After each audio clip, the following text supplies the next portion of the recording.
Welcome to the PR Maven Podcast, a podcast all about growing your network and building your brand through traditional and digital networking techniques. I'm Nancy Marshall, the PR Maven and CEO of Marshall Communications. Stay tuned for this week's episode, and thanks for listening.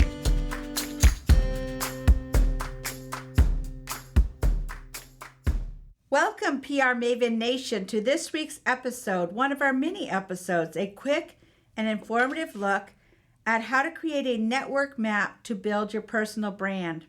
The podcast is presented by Marshall Communications, creator of the 65-step Marshall Plan process. For more information, visit marshallpr.com. And on the website, under PR Maven, you will also find information about my two books, PR Works and Grow Your Audience, Grow Your Brand.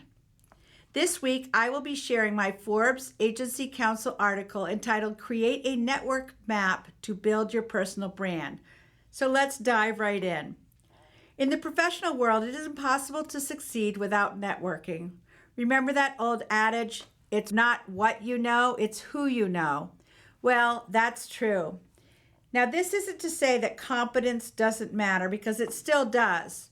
As Dr. Fredric Neuman puts in a Psychology Today article, I like to think that competence is the most important determinant of professional success. But if it is only over the long run. In the short run, we cannot underestimate the importance of meeting people, cultivating those relationships, and leveraging them when the time is right. Being well known or having a lot of contacts can help you in all sorts of ways. Landing a job, securing a promotion, finding a new client, raising money, or swaying public opinion, among others. Remember that former coworker you took time to befriend last year? He may have a job for you now or know someone who does. Remember that business owner you met over drinks a month ago? She may be your next client, and your friendly conversation may have made her feel comfortable with the idea of retaining your services.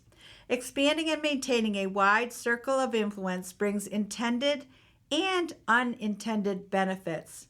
Sometimes you can envision a social relationship paying dividends in the future, but other times those dividends can seemingly come out of the blue, leaving you grateful that you made the effort in the first place. You never know where simply making an effort may lead you. So how do you expand and maintain that circle of influence? First, it's important to take stock of your social life at the moment. Even if it doesn't seem like it, networks are an inevitable part of life, all of our lives. We are all part of networks, and those social connections are what make the world go round. As I often explain to clients, I recommend making a network map, whereby you place yourself at the center and then draw circles around the perimeter to illustrate all of the various groups that make up your life. Those could include your current or former hometown, your alma mater, such as high school, colleges, and universities, your local gym or YMCA, your favorite sports team, go Red Sox, your political party, and there are others, but you get the point. Networks affect all of us, even if we don't always realize it. Know your map inside and out. Look at it this way. You can't leverage your contacts if you aren't even aware of them. Keeping a database of contacts is valuable when we need to reach out and make an ask, from raising money for a political campaign to looking for a job and finding new clients. That's how you know which buttons to push and when. Once you've mapped out your network, it is important to create an action plan. Look at each connection on your map, from alma maters to your neighborhood, and identify 2 or 3 individuals worth contacting from each one. Then determine the kind of contact you wish to make with each individual, whether it's asking them for coffee, a lunch meeting, or to attend an event together. Your action plan just needs to be tailored based on the individual. At the very least, you'll have a conversation with a new contact or someone from your past. At best, you will have gained a valuable connection, professional, personal, or both.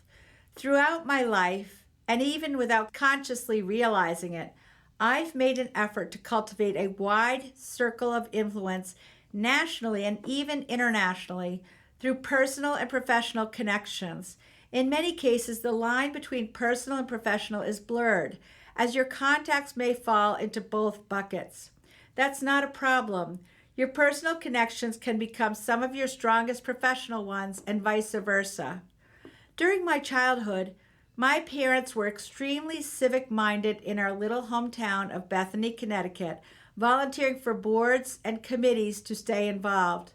They understood that social connection is an important part of the human condition, perhaps even the most important. We are born to be a part of groups, not only our own families, but beyond. I took their lessons to heart, but don't just take my word for it. Empirical evidence shows that anywhere between 70 to 85% of jobs are filled by word of mouth and are never even actually advertised. The referral, in my opinion, is the most powerful form of marketing. When you receive a personal vote of confidence from an employer, colleague, or prospective client, the positive impact is immeasurable. I believe word of mouth is the most efficient and effective way to advance your professional career because third-party validation is more authentic to others than your own words could ever be. So get out there and expand your list of contacts. Connecting with others on social media platforms like Facebook and Twitter is a start, but it is by no means the be-all and end-all. Our strongest relationships are cemented in person, not virtually. That is harder, but infinitely more valuable. I repeat, get out there. But first, build a network map to know where you're going. For more insight, get access to my latest book, Grow Your Audience, Grow Your Brand, by visiting prmaven.com/giveaway and download a free copy today. And here is my friend, Mike Duguay, to share how PR Works and Grow Your Audience, Grow Your Brand have helped him. After reading PR Works, I really started to think about how marketing actually works. And I know that sounds a little bit ridiculous, but what I realized is that each platform nowadays that we use out there in digital media and social media has its own nuance and also quirks to it. And understanding how they're used is exceedingly important. Because when you have a hammer in your hand, everything looks like a nail. And you can't approach it that way in marketing. And that's where I think Nancy's brilliance really shined in PR Works. I think Grow Your Audience, Grow Your Brand is really sort of the manifesto of understanding that there's many different levels to marketing. It's on your personal side of your brand, how actually you express yourself through business, but also what people hear you saying and what they see out there in the public eye as well. So I think what's really important there, that's really the blueprint of how you go about using these new social media platforms, but also to express who you are as a human being. Because people want to see you authentically and genuinely working with not only what you do, but also with the customers. And Nancy, on a personal level, I think that's who she is. She embodies that approach.